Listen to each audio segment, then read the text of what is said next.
Lepo pozdravljeni.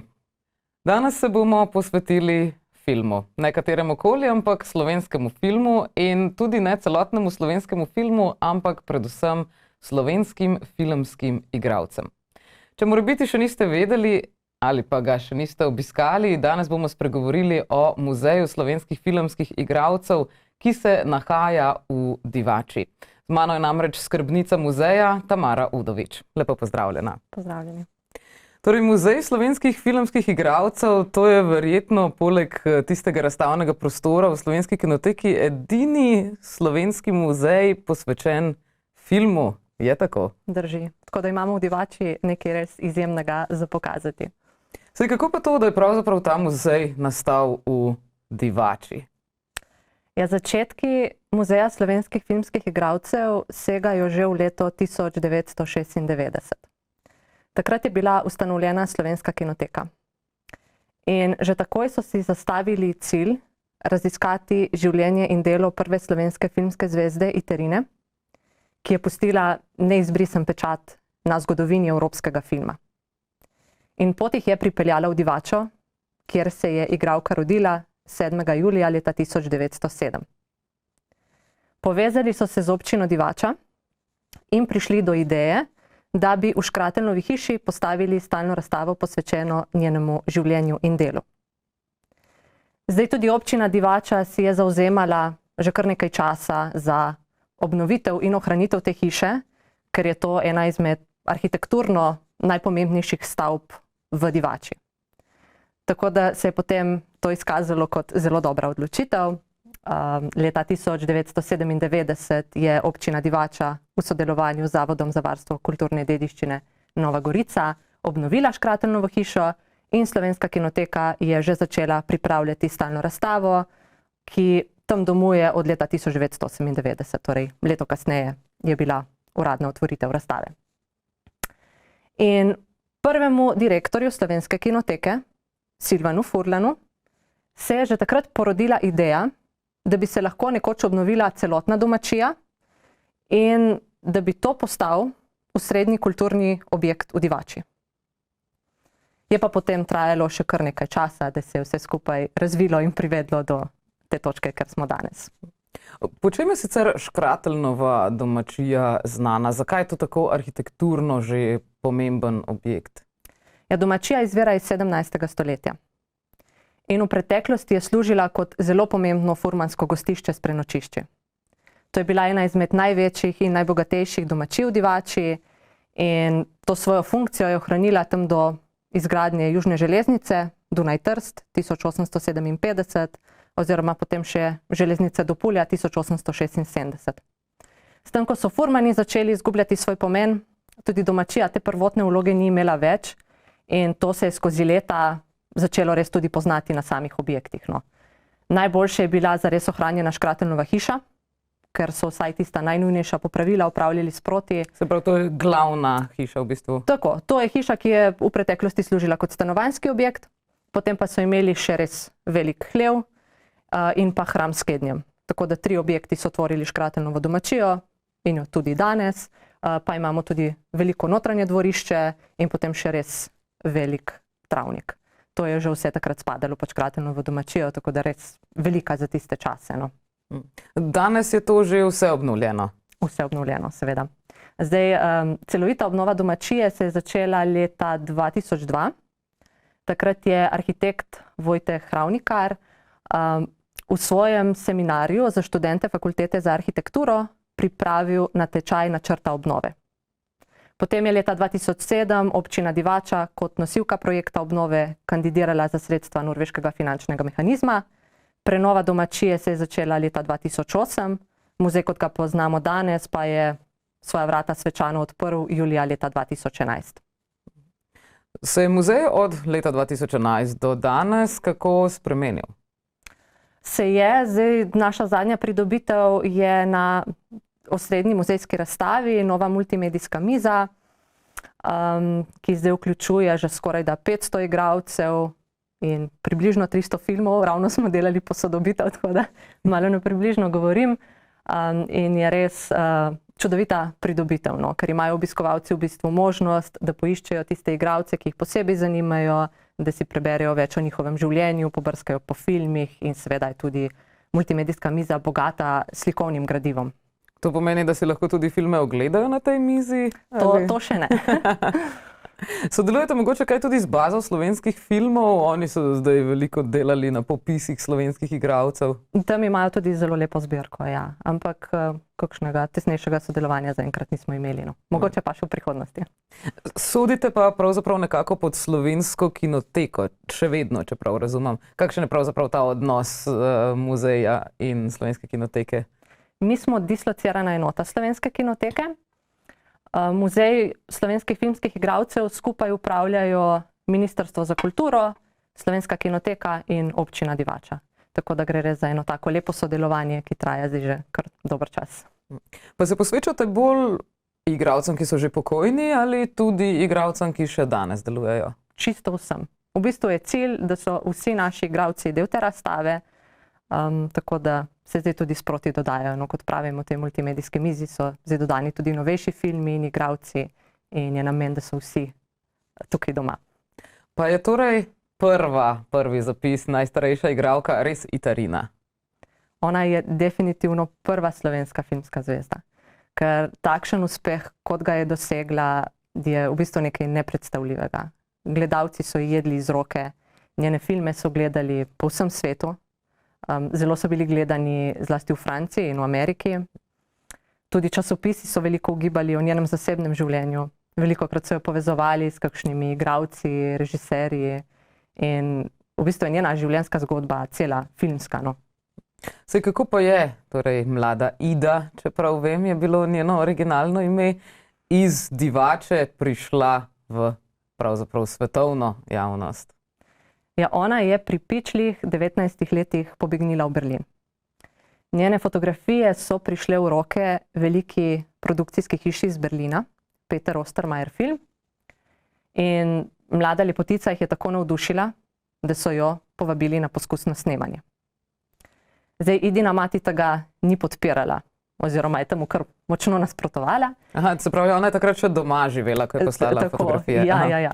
In zato se je Ida odločila, da se bo doma zlagala. In je rekla, da gre na izlet z družinskimi prijatelji. Zdaj, zato, da bi mama res verjela tej zgodbi, so tudi oni potrdili te podatke in so rekli, da je to res. V bistvu pa se je Ida sama z vlakom odpravila v Berlin. To je bilo še čisto začetek 20. stoletja. 1927 je bilo to. Tako, takrat je imela 19 let. In ona je kasneje priznala, da to ni bila lahka odločitev. Ne. Njo je bilo neverjetno strah. Ni vedela niti, v kaj se zares spušča. Ni vedela, kaj jo v Berlinu čaka. To je bila takrat evropska filmska meka.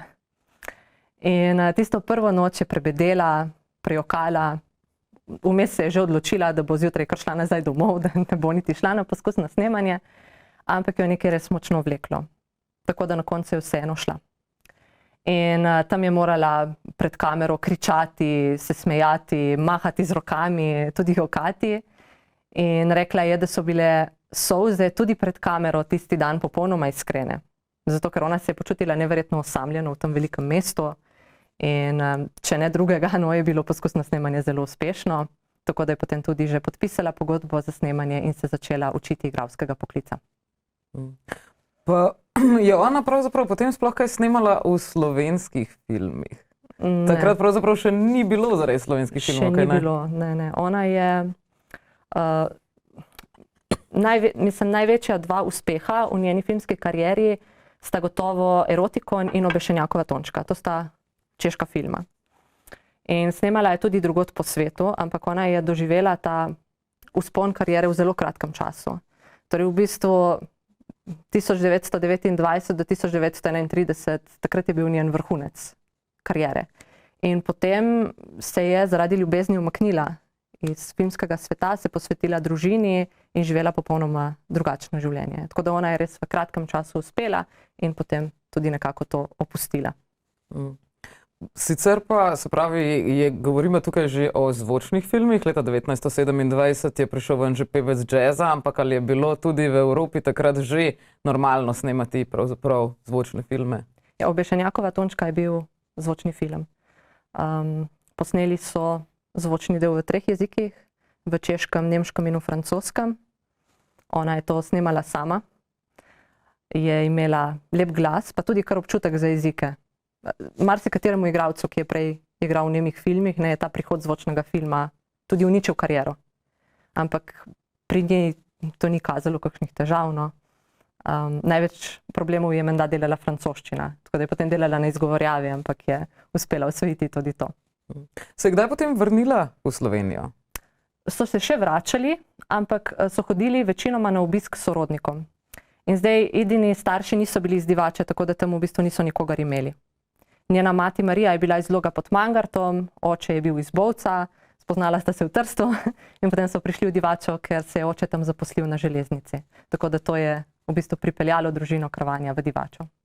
Ni pa ona edina igralka. Nekaj let za njo se je rodila še ena igralka v Divači, kaj ne? Tako je, Metka Bučar, ampak v bistvu nekaj let pred njo. Ona je bila nekaj let starejša.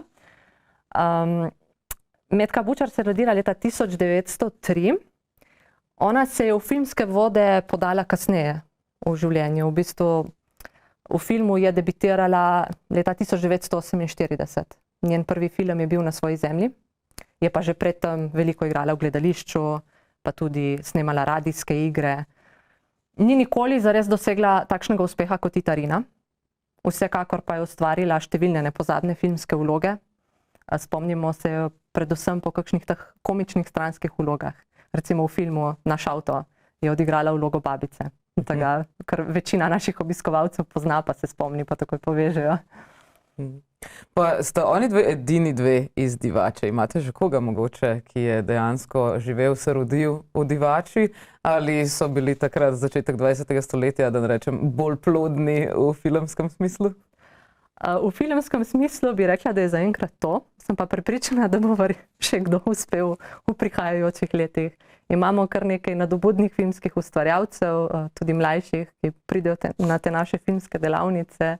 In mogoče pa se bo še kdo podal v te vode. Poleti imate večkrat filmske delavnice, jih imate tudi letos?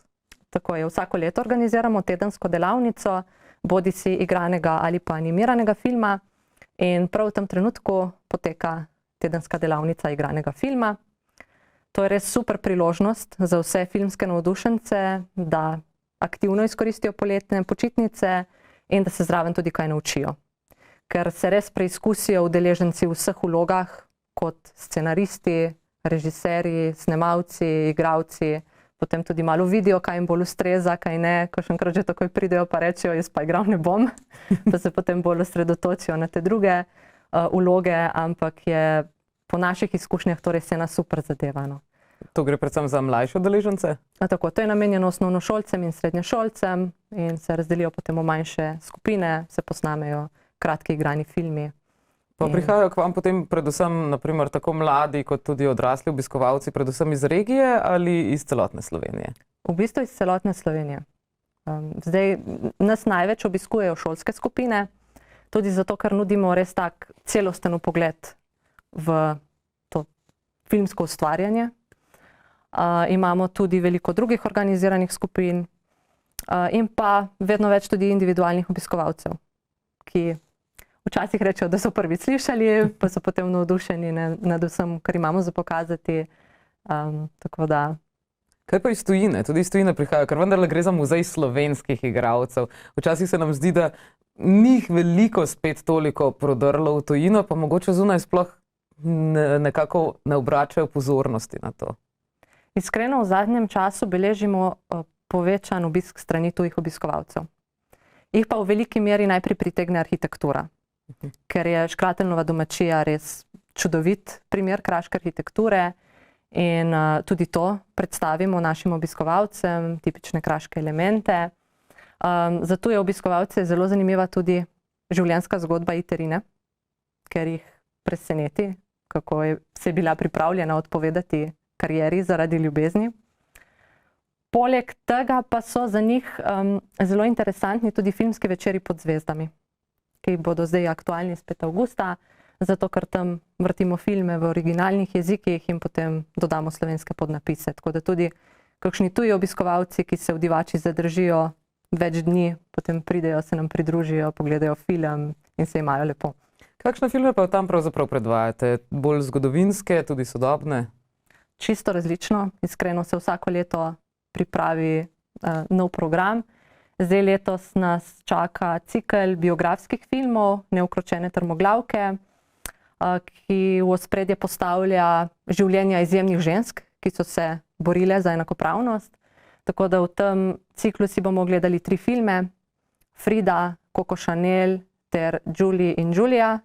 Potem pa nas na zadnji avgustovski petek čaka še film v sklopu praznovanja 90-letnice rojstva režiserja Matjaža Klopčiča, tako da takrat bomo zavrteli bridko komedijo Moj ata socialistični kulak. Imamo pa letos še dodatno ponudbo, ker bo pred in po projekcijah za prijetno vzdušje poskrbela skrbno izbrana glasbena spremljava in pa tudi dogajanje bo pospremila vinska ponudba lokalnih vinarjev, tako da bo res eno tako prijetno druženje pod zvezdami. Imate pa kar intenzivno poletje, ponavadi ga začnete ravno na rojstni dan Terine s poklonom določenemu igralcu.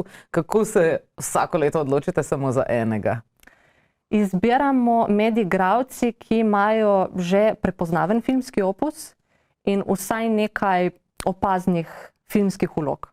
Zdaj lahko so glavne ali pa stranske vloge, ampak nekako to je merilo. Potem pa se medsebojno dogovorimo, kdo bo naš gost in slavljenec tisto leto. Kdo je bil letos? Majda Grbac. Sicer pa izdali ste tudi publikacijo, ko ste se poklonili Špeli Rozin. Je bilo to enkratno ali boste vsako leto izdali tako publikacije, vendarle marsikaj je ostalo nezapisanega oziroma vsaj nezbranega v slovenski filmski zgodovini? V bistvu smo do sedaj izdali že preko 20 publikacij Poklon. Prvi petek v juliju je že od leta 1997 v Divači rezerviran prav za praznovanje rojstnega dne Terine. Od leta 2003 pa v sklopu tega praznovanja prirejamo tudi prireditev Poklon in z njo se poklonimo enemu izmed naših igralcev. In to prireditev pospremi tudi izid monografske publikacije, v kateri predstavimo torej filmski opus in pa tudi življenjsko pot igralca, ki se mu poklanjamo. Tako da do zdaj smo se poklonili res že številnim igralcem. Prvo leto smo izdali poklon Metki Bučar, potem Štefki Drolc, Mileni Zupančič, Demetru Bitencu, Lojzetu Potokarju, letos Majdi Grbac, tako da imamo že kar lepo zbirko teh publikacij. Ali prevladujejo ženske igralke? Se izmenjuje, iskreno se izmenjuje, tako da tudi tukaj gledamo, da je uravnoteženo, da ni preveč v eno ali preveč v drugo smer. Zdaj, kako imate pa zasnovan sam muzej? Večji del je, oziroma ena od razstav je stalna razstava, ki je posvečena prav Tirini. Tako, ta razstava se razprostira v zgornjem nadstropju Škrateljnove hiše. In tam imamo razstavljene igralkine profesionalne portrete, fotografije snemanja in pa tudi fotografije iz njenega zasebnega življenja. V sklopu te razstave si ogledamo tudi dokumentarno igrani film Deklica s frnikulami režiserja Silvana Furlana. Potem pa imamo v sosednjem objektu, ki je nekoč služil kot hlev, urejeno stalno razstavo posvečeno vsem našim igralkam in igralcem. Zdaj, tam se sprehodimo čez celoten proces filmskega ustvarjanja. Predstavljene so vse faze od izbora igralcev, kostumografije in maske, filmske tehnike do promocij festivalov in nagrad. In potem Škrateljnovo domačijo tvori še tretji objekt, ki sem že prej omenila. Mi imamo zdaj tam urejeno večnamensko dvorano, tako da tam prirejamo razne dogodke, pogovorne večere, tudi filmske projekcije, kakšne manjše koncerte in pa zadnja leta tudi občasne razstave. Se pravi, vas pogosto obiskujejo ravno filmski igralci. Ali kdaj pride mogoče do kakega ljubosumja, če imajo kakšne prijatelje iz filmskega seta zraven, češ ves čas govorimo o režiserjih in igralcih, kaj pa mi? Se še ni zgodilo. Pa mislite, da mogoče, da jim ste razmišljali o tem, da bi vseeno kot dodali še kakšen del kot pomoč igralcem, mislim, pomoč igralcem pravzaprav, tisti, ki sodelujejo z njimi najbolj, govorim naprimer posebno o maskerjih, kostumografih, kaj takega? Je to vse v bistvu že vključeno, ker ko gremo čez ta proces, gremo od vitrine do vitrine in potem se pri vsakem tudi poudari delo kostumografov, maskerjev. Imamo tudi čudovito filmsko maketo, kjer so v bistvu postavljeni vsi ljudje, ki sodelujejo, ne, na filmskem prizorišču. In potem tudi skupaj naštevamo te poklice, njihove naloge, tako da so dodani zraven. Imamo pa sigurno ambicije in ideje tudi za naprej, ne. Tako da pustimo čas v čas, mogoče pa bomo tudi še kaj večjega dodali. To gre tukaj predvsem za stalne razstave? Tako, imamo 2 stalni razstavi, zadnja leta pa čez poletje v naši večnamenski dvorani pripravljamo tudi občasne razstave v sodelovanju z različnimi mladimi ustvarjalci in umetniki. Velikokrat gre za lokalne umetnike, lahko pa tudi z drugih koncev Slovenije, tako da zdaj smo imeli že kar nekaj čudovitih sodelovanj. V tem trenutku je postavljena občasna razstava Alfa, portreti slovenskih igralcev, ki jo je pripravil izjemen fotograf Jernej Jelen in je na ogled 20 črno-belih fotografij naših igralcev. V bistvu pa je avtor raziskoval pojem moškosti skozi te fotografije, no. Tako da zdaj bo to na ogled do konca meseca septembra. In takšno občasno razstavo pripravimo vsaj enkrat na leto. Odprtje je na poletno muzejsko noč, to je 3. sobota v juniju in potem je na ogled vse do konca poletja. Na ta način v bistvu imamo še neko dodatno ponudbo, ne, za vse obiskovalce, ki pridejo v teh poletnih mesecih. Ali je koncept muzeja igralcev določenega naroda unikum? Ali obstajajo takšni muzeji tudi okoli po svetu? Se mogoče povezujete s kakšnim? To pa prav ne bi upala reči. Ne da bi vedela, no, da je prav tako, kot je naš muzej slovenskih filmskih igralcev. Lahko, da se motim, ampak teh informacij nimam. Pa se vam mogoče včasih zdi, da obiskovalci tako malo po trendih bolj spremljajo enega pa drugega? Kdo je recimo zdaj aktualen? Od igralcev? Ja. Tako vam bom rekla, vedno je aktualen Jurij Zrnec. To opažam pri vseh generacijah, njega imajo res vsi radi. Je pa spet odvisno od starostne skupine, ki nas obišče. Mi imamo tudi portrete slovenskih igralk in igralcev, tako ko se vstopi noter na to stalno razstavo, so tako fotografije na levi in desni strani in je po 100 igralcev na vsaki strani. In ko se obiskovalci odločijo za voden ogled, se vedno tudi tam ustavimo, jih skupaj naštevamo. Zdaj starejšimi obiskovalci obujamo spomine, ne, pa naštevamo kakšne legende, Stane Sever, Majda Potokar. Potem mlajši pa poznajo dosti igralcev tudi iz serije, ne. Naša mala klinika je še vedno zelo aktualna, če tako rečem, res spremljajo tudi mlajši obiskovalci.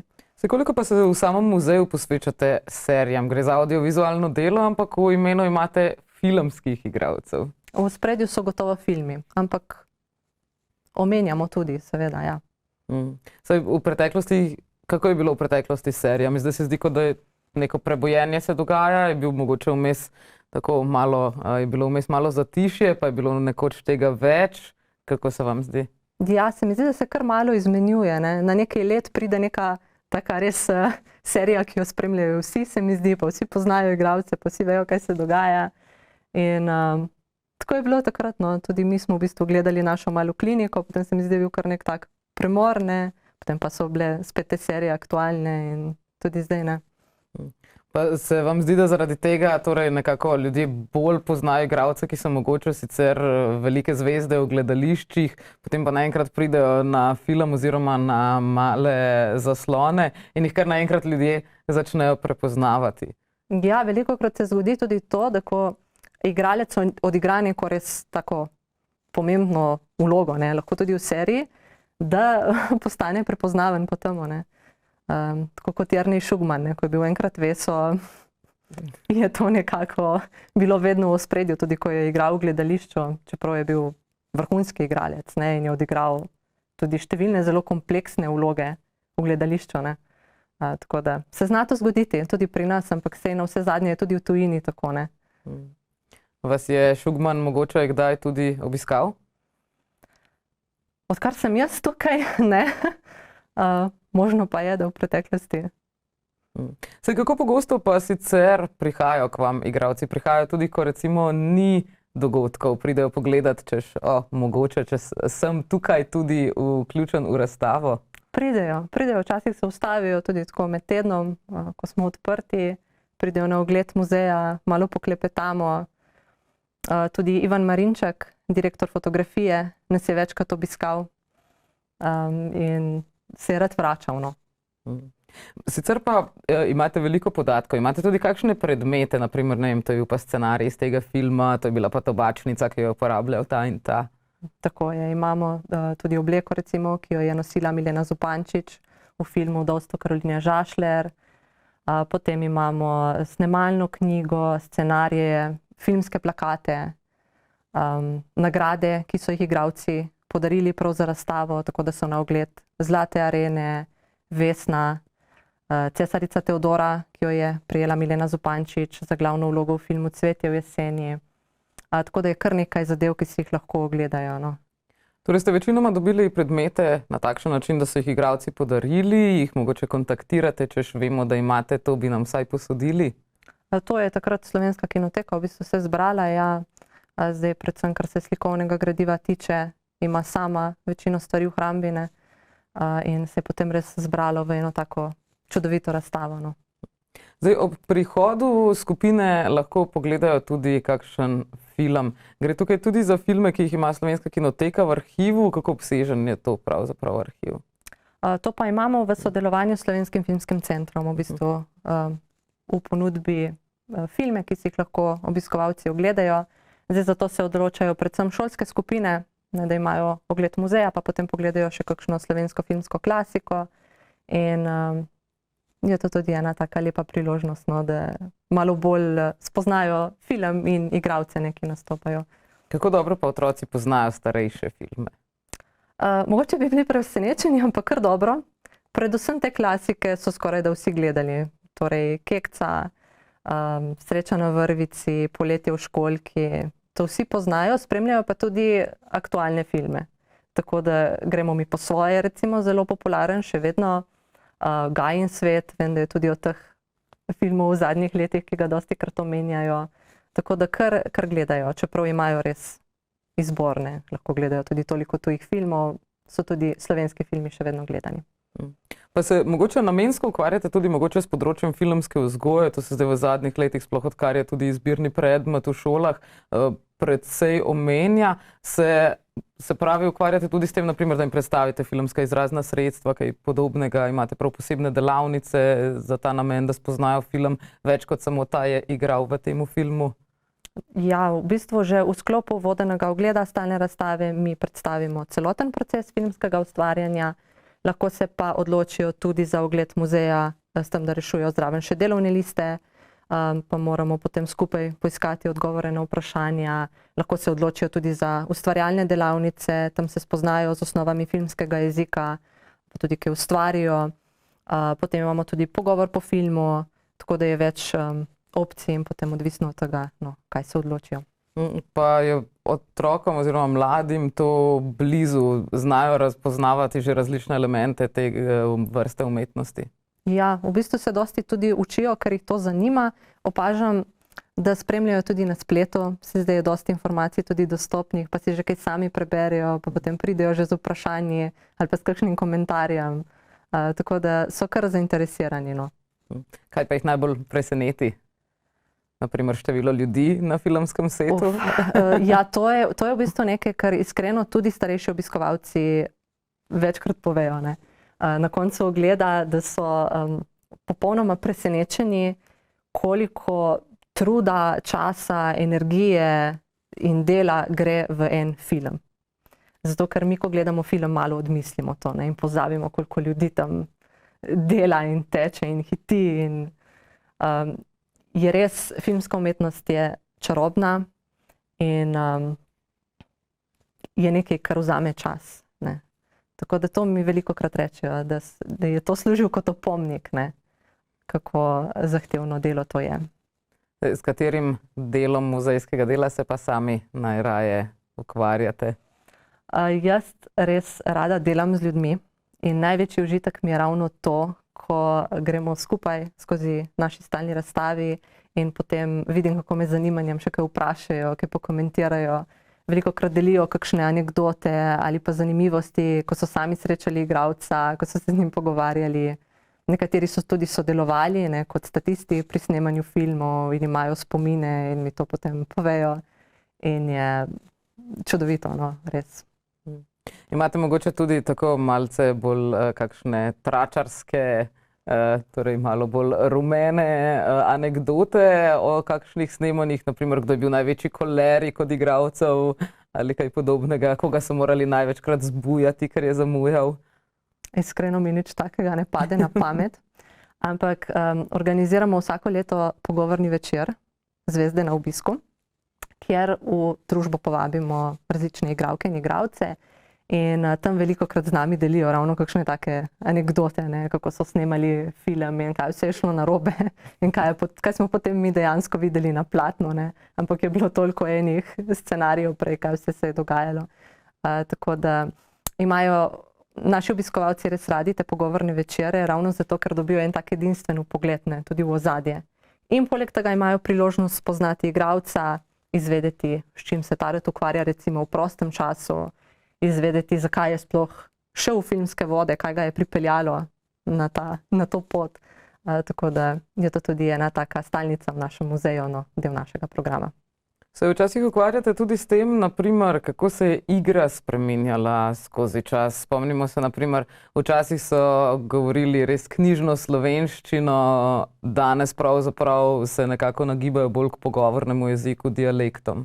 Ja, vsekakor. Imamo tudi kakšne pogovorne večere in spoznavamo tudi razvoj igre skozi leta. In to je vse nudi nek tak vpogled, tudi v ozadje in kako se vse skupaj spreminja. Pa recimo, če mi sami mogli reči, kako se je recimo v zadnjih 50 letih igra spremenila, kaj so tiste najbolj glavne točke? Definitivno, tako kot ste omenili, ne, ta uporaba narečij, kar se mi zdi, da tudi gledalci dobro sprejemajo, ker izpade dosti bolj naravno. Pa se vam zdi, da mogoče zaradi tega po eni strani izpade naravno, po drugi pa se potem včasih vprašamo, ali bo naprimer primorski dialekt dobro deloval pri gledalcih, ki hodijo v kinodvorane, naprimer v Prlekiji, Prekmurju. Ja, pri nas imamo kar zanimivo situacijo, ker je res toliko enih narečij in dialektov. Ampak se mi zdi, da se je to vseeno dobro obneslo, no? Ker gledalci nekako začutijo, da je to bolj pristno. Vsaj po mojem občutku, no, glede tega, mislim na podlagi informacij, ki so jih obiskovalci delili z mano. Tako da jaz mislim, da imajo kar radi to, da se uporabljajo res tudi narečja in pogovorni jezik. To so kar dobro sprejeli, no. Pa k vam mogoče pridejo takšni, ki imajo že afiniteto do slovenskih filmov, ali se najde tudi kakšen tak, ki pogostokrat slišimo ta rek, slovenski filmi so pa tako ali tako slabi? Pridejo tudi takšni, ampak jim kar uspešno spremenimo mnenje. Zato, ker tudi dobijo zares občutek, da imamo tudi mi kar lep kup izjemnih igralcev, ne? Da smo naredili ogromno tudi na tem področju.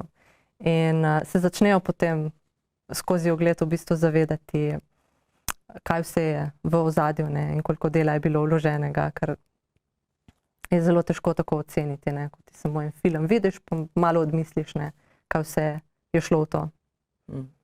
Pa se je mogoče tudi kdaj izkazalo, nekateri pravijo, no, to so mogoče samo miti in legende, ampak da so včasih mogoče manj vadili pred filmi. Spet vsake toliko potem slišimo, no, to konkretno je primer za eno od serij, ki se zdaj bori za Emmija, za recimo serijo Bear, jim je tam režiser kar prepovedal scenarije na filmskem setu, češ vse, kar ste prebrali prej in se naučili prej, v redu, zdaj pa igrajte.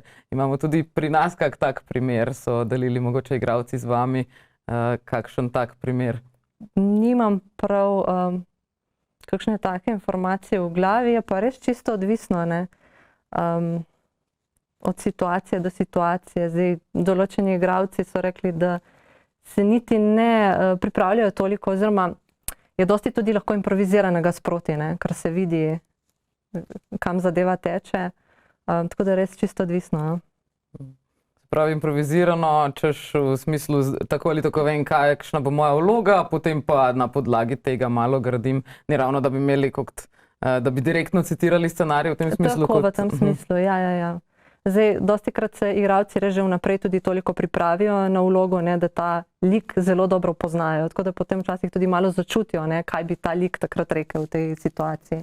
V tem smislu, no, na takšen način nam je že marsikdo predstavil. No. Pridejo kdaj k vam tudi kakšni potomci filmskih igralcev, nekaj jih je zdaj vendarle že pokojnih, od časov Iterine je že stoletje minilo? Seveda, tudi ja. Zdaj tudi od Iterine, nekaj oddaljenih sorodnikov je prišlo, tam iz Bovca, pa tudi sicer, no, mi povejo, da so v kakšnem oddaljenem sorodstvu, z Dušo Počkaj, če se prav spomnim, smo imeli ene obiskovalce letos. In pridejo pogledati in jim je lepo, ker lahko tudi vidijo kakšne fotografije in si še kaj novega preberejo in mi tudi kaj novega povedo. Tako da je tudi za njih zanimivo, ja. Pa so te fotografije dobro vidne, še črno-bele verjetno?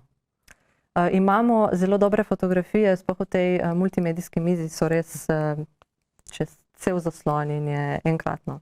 Tudi fotografije iz filmov. Torej predlagate, da se najdlje zadržimo pri mizi? Absolutno. Je vredno res pobrskati in si prebrati tisto, kar posameznika najbolj zanima. Koliko pa sicer traja takole ogled vseh razstav? Približno 1,5 ure.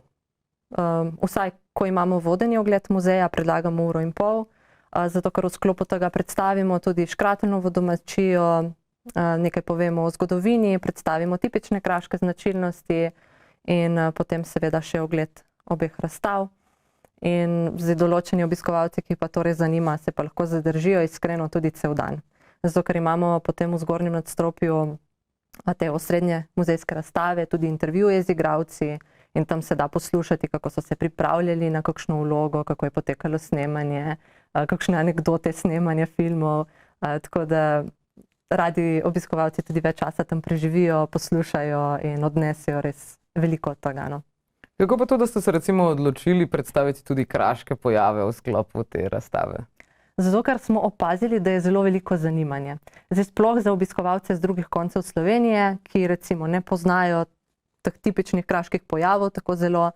Škratelnova hiša je ohranjena praktično takšna, kot je bila, tako da ima kamnito streho, ima ta zunanji kuhinjski prizidek, ki mu po domače pravimo spahnjenca, tako da to tudi ponekod po Sloveniji ne poznajo. In je potem taka res čudovita piramidasta streha in na vrhu visok, masiven dimnik. In v notranjosti je bila urejena črna kuhinja. Tako da vedno tudi to pokažemo, ker ko se z notranje strani pogleda gor v ta dimnik, se zdi, kot da se ne konča. Res je, sploh ne moramo opisati, kako čudovit prizor je. Jaz se kar ne naveličam, pa sem to videla že neštetokrat. In tudi Škratelnova domačija v bistvu nudi tak čudovit ambient. In se mi zdi, da že to prispeva k res odlični izkušnji, pa ne gre za obisk dogodka ali pa obisk muzeja kot takega. Ste mogoče opazili, da starejše obiskovalce zanimajo kakšne drugačne stvari kot mlajše obiskovalce? Predvsem se pogovarjamo potem tudi o kakšnih starejših igralcih, že pokojnih, o kakšnih starih filmih in obujajo spomine na to, tako da jim je lepo, no. Sicer, ko govorimo o filmskih igralcih, kar nekaj jih je bilo na primer v stranskih vlogah, ali imate samo tiste, ki so imeli vsaj kakšno glavno vlogo? Ne, so vključeni tudi igralci, ki so odigrali samo stranske vloge. Ker ne nazadnje pri nas je tudi kar nekaj takih filmov, no, ker so bile tudi stranske vloge zelo pomembne. In, recimo? Recimo tudi v filmu se opravičujem, Vesna, no, ko je igrala Metka Bučar. Tudi od tam je zelo prepoznavna. Ne? In ona je se uveljavila ravno v teh stranskih vlogah, tako da pa je še vedno zelo znana in prepoznavna tudi po tem. In tako da so vključeni tudi igralci, ki so igrali v stranskih vlogah. Kje pa se za vas neha statist in začne igralec stranske vloge? Dobro vprašanje. Kaj pa vem, statisti so običajno res bolj kot ne v ozadju in prispevajo k temu, da izpade vse skupaj realistično, tako da igralci pa mogoče že kaj tudi povejo, ne, pa so malo bolj aktivno vključeni. Kaj pa recimo, zdaj se veliko govori tudi o tem, koliko je žensk ob enakopravnih plačilih. So bila enakopravna plačila oziroma enaka plačila za isto delo problem tudi v slovenskem filmu? Recimo, so bile ženske manj plačane nekoč kot moški igralci za iste vloge? Mislim, da ni bilo ravno toliko govora o tem, da bi jaz prav kaj vedela, tako da ne vem, ampak je že tako ta razlika, ne, če primerjamo Slovenijo in tujino pri višini plačila, ker sploh nekje v tujini so igralci res ogromno plačani za svoje delo. Tako da govorimo čisto o drugih številkah in je to čisto drugi svet. Pa se posvečate recimo igralcem samo v slovenskih filmih ali tudi njihovih vlogah, ki so jih morebiti naredili, opravili, odigrali v tujini? Zdaj, v multimedijski mizi so vključeni tudi nekateri tuji filmi, sploh nagrade so tudi izpostavljene. Govorimo pa res predvsem o slovenskem filmu, no, v sklopu predstavitve muzeja. Nagrade so verjetno tudi predvsem v tujini dobivali. Smo imeli kakšno slovensko nagrado že pred, torej nagrado recimo na festivalu slovenskega filma? Predvsem v tujini so jih prejemali, ja. Pa jih je kar malo morje. To pa ja. Recimo prej omenjena nagrada Teodora, kje se je to? V Nišu. V Nišu. Torej na festivalu, ki mogoče še obstaja? Ali... Kako pa izgleda ta nagrada sicer Teodora? Sliši se tako malo kraljevsko. Predlagam, da jo pridete pogledat, bi zelo težko opisala. So pa, ja, je čudovito, no, ko se vidi tudi te nagrade v živo. Mimogrede, je kateremu od naših igralcev uspelo tudi v Hollywoodu? Ja, Itarina je imela gotovo priložnost, pa je takrat zavrnila. V bistvu, ko je bila na vrhuncu kariere, so jo prav vztrajno vabili v Ameriko in ona jih je ves čas zavračala. In je govorila, da je glavni razlog za to ta, da je preveč navezana na Evropo.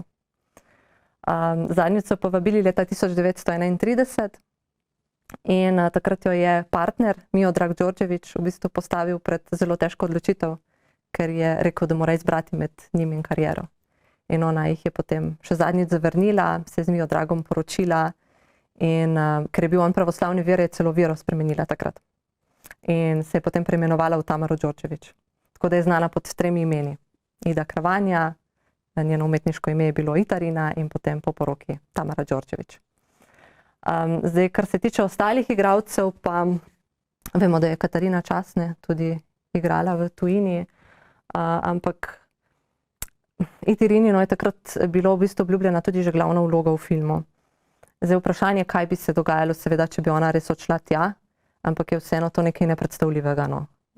Oni so njo takrat, v bistvu so ji rekli, naj sama pove, kakšen znesek bi rada dobila za to, da pride v Ameriko, kar je neverjetno. Kje pa je potem ona živela preostanek svojega življenja, Itarina? V Beogradu. V Beogradu je živela, Miodrag Đorđević je bil od tam, tako da sta si tam ustvarila tudi družino, imela sta hčerko Tijanu in sina Milana, potem zadnja leta življenja pa je preživela v Budvi. In tam je tudi umrla leta 1979, je pa pokopana v Beogradu. In nikoli več se ni ukvarjala s filmom. Je bila torej gospodinja, je delala kaj drugega? Bila je gospodinja, skrbela je za dom, ampak je še igrala leta 1960 v filmu Vojna oziroma Rat. To je bila njena zadnja filmska vloga. In je imela prej kar premorno, dolgo obdobje, ampak je bil tudi to problem, da ona si v bistvu kariero ustvarila v Berlinu, ne. In tudi potem, ko je skušala priti zraven, nekako ni, ne. Ona si je sicer želela še sodelovati na tem področju, je tudi močno pogrešala film, ampak preprosto ni prišla zraven. Zaradi tega tudi, ker jo je partner omejeval, sta bila še skupaj? Sta bila skupaj do konca, menda sta bila tudi zelo srečen par. Sta se imela rada. Zdaj, Miodrag je menda tudi kasneje rekel, ne, da škoda v bistvu, da niso odšli v Ameriko, ker to obdobje druge svetovne vojne je bilo težko tudi za njih, za celotno družino. Tako da je velikokrat razmišljal, ne, kako bi lahko bilo življenje drugačno, če bi takrat odšli v Ameriko. Čeprav je bil sam kriv. Verjetno ni bil pripravljen na to veliko spremembo. Konec konca se moramo zavedati, da je bilo takrat preseliti se čez ocean nekaj povsem drugega, kot je danes, ne. Tudi ni bilo tako enostavno potem potovati in se vračati. In marsikdo je tudi navezan na dom, ne. Tako da Jaz mislim, da ni bilo to tako zlobno, no, da je prepovedal, ampak da bolj sam ni bil pripravljen res na to veliko spremembo in ona se je temu prilagodila. Ne. Kako pa to, da je potem, da rečem, pustil odigrati še to vlogo v vojni? Iskreno, ne samo, da ji je pustil, ampak je on celo zrihtal to vlogo, ker je srečal režiserja, nekaj zunaj sta se čisto po naključju dobila in je on rekel, naša Ida bi pa še rada igrala in potem je režiser rekel, super, bomo pa povabili zraven. To pa zato, ker je v bistvu res videl, no, da njej to veliko pomeni. In ona se je močno trudila, da bi prišla zraven, da bi še kaj delala na tem področju in je želel pomagati. Pa to pomeni, da je bil tudi on v filmskih vodah? Ne, ona dva sta se spoznala v Berlinu, kjer je on študiral elektrotehniko, tako da on je bil v bistvu inženir. Ni bil nič povezan s filmom, zato so bili takrat tudi ljudje tako presenečeni, no, ko so izvedeli za to razmerje, ker so jo vedno povezovali s kakšnimi temi igralci in režiserji, ona pa si je poiskala nekoga, ki je bil popolnoma izven tega sveta. Mogoče namerno. Šalim se. Za konec mogoče še veliko muzejev in galerij je v ponedeljkih zaprtih, to velja tudi za vas? Tako je. Mi smo zaprti v ponedeljkih in torkih, odprti smo od srede do nedelje. Zdaj v teh poletnih mesecih smo odprti dlje časa, med 9 in 18 uro, potem po zimi pa med 10 in 17 uro. Smo pa za napovedane skupine odprti tudi izven delovnega časa.